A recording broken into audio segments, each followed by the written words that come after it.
even with Mercury in his retrograde, there is still all this wonderful opportunity for the right teachers to arrive in your space. Remember, we're always learning. That's what life's all about on this planet. And the planets are giving us so many clues. They're pushing us into places and spaces that we feel completely uncomfortable. And yet, in this discomfort is where our greatest growth happens. You can all hear Jasper, Coco, and Ike in the background, the feathered friends. Right, so let's look at Neptune's sextile with Uranus again. It's just another reminder about how we feel like we're getting closer to, reaching our dreams. But it's more about our spiritual awakening. It's more about our spiritual awareness. So while this transit is taking place, it's really when you find yourself asking questions and looking for deeper truths, this is probably why. Remember that Uranus is the one that shocks the truth into the space. Neptune's about the fantasy and the dreams, whereas Uranus is now sextiling Neptune, and it's saying, I want you to see the truth. And the truth can be a little bit unpleasant at first. Just give yourself enough compassion and enough space so that you can process whatever it is that's coming through for you. Let's also look at Chiron, which is squaring Jupiter. So we are being compelled to find the purpose in our life. And the most interesting thing about this particular time with this particular transit, we may even find that we have been our own worst enemy. All the challenges of our past wounds, those are the things that we've had to face. And in facing that, you might have gotten to the point where you realize, gosh, I've wasted so much time and energy on this. So this is about increasing your wisdom and understanding and supporting yourself through this process so that you can see that your wounds are just there to remind you that there are messages that are coming through. When those wounds are triggered, you are reminded that there's a message. Life is speaking through us, through our emotions. And because we know about what's happening with the outer planets, Pluto, Uranus, and Neptune, we know that everything that we are going through and will be going through for some time still is about this awakening. It is about waking up and realizing that our emotions don't need to drive us. They are our messengers. They are showing us and highlighting the areas that need to change. So Jupiter that trines the Sun is about making the most of opportunities that appear for you, and you'll see it seems to be coming. This transit seems to be making more sense towards the end of December. So it's going to start picking up momentum again. As soon as Mercury goes direct, that momentum picks up again.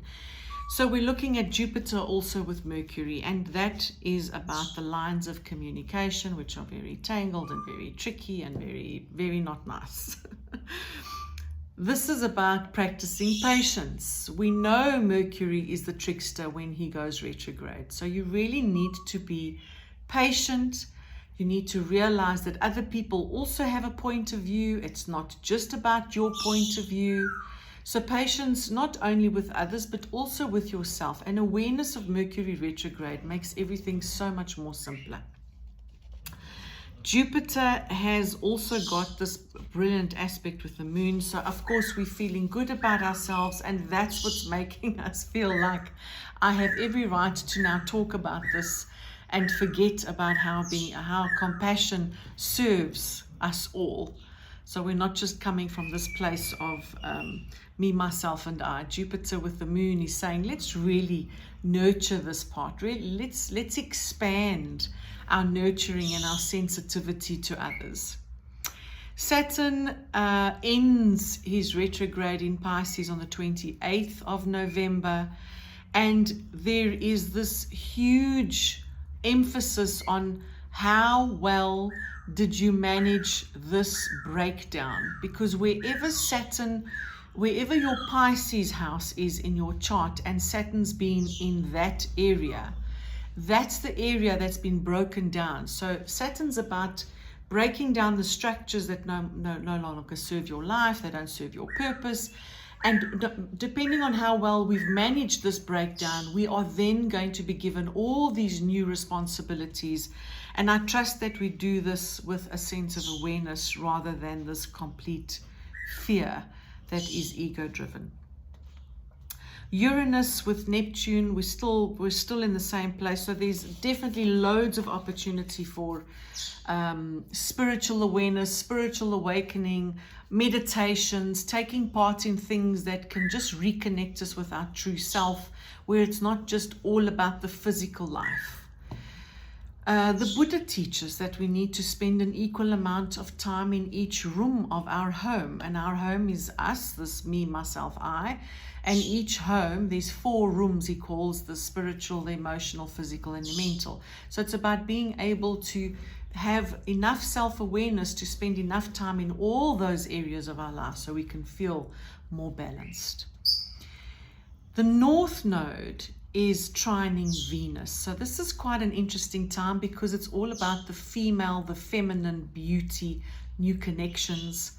Saturn conjuncts Neptune, so we might be feeling a little bit gloomy and depressed, but at the same time, you've got to remember it's actually encouraging us to have self-contemplation. This is about moving inward and realizing what's inside that needs to break through. What is it about us that needs to break through? What lies and deception and fantasies have we been living with? And now this truth is being exposed. So again, Saturn's about the structure. So now we're looking at new disciplines, new structures that is going to support our awakening, our awareness. Saturn also with Uranus is about moving past and moving through the obstacles, so that we have a better understanding of what the future might look like for us. And, Jupiter with the North Node, there are 2 dates that come up quite high in this, or rather they're highlighted, because it talks about, remember, Jupiter's where we're expanding, and the North Node is about learning something new. So around February and April next year, we'll understand what this transit has been pushing us towards. Pluto, that sextiles Mercury, we're looking at contracts. I am strongly urging that you don't look at contracts at the moment that require signing or even verbal agreements. Let's wait a little bit. Let's see what's coming through. We don't know everything. We can't see all the truth because Mercury puts that veil over us, so we can't see, hear, or speak properly. So I would say let's wait until March before we look at anything that could possibly have a huge impact in our future, in terms of negotiating a contract or signing a new contract. Let's wait a little while, especially if it's a big deal. Obviously, we need to know what Mercury rules in your chart, because it'll also give us a lot more information. Jupiter with that trine in Neptune, again, it's just about us connecting with our spiritual self, expanding on things that give us more joy, like artistic endeavors, like photography, like dancing, like music, like anything that just gives you so much joy. That's where we're encouraged to look at the moment. And then, of course, Uranus with opposition to Mercury. Gosh, communication is unpredictable. It is not leaving a great taste in our mouth. So really, you've just got to find your footing, keep an awareness about Mercury and his tricks around Mercury retrograde. You just got to remember that the more awareness you have around this kind of transit, the less frustrated you're going to feel. You can just blame it all on Mercury retrograde. What he's teaching us is to slow down, take a moment, have a look at what truths are being exposed, and make sure that these are indeed truths that you can use, that you can honor as you move forward in your life. I do wish you a fabulous Friday. Thank you for watching All Things Moons and Stars. We will chat soon. Bye for now.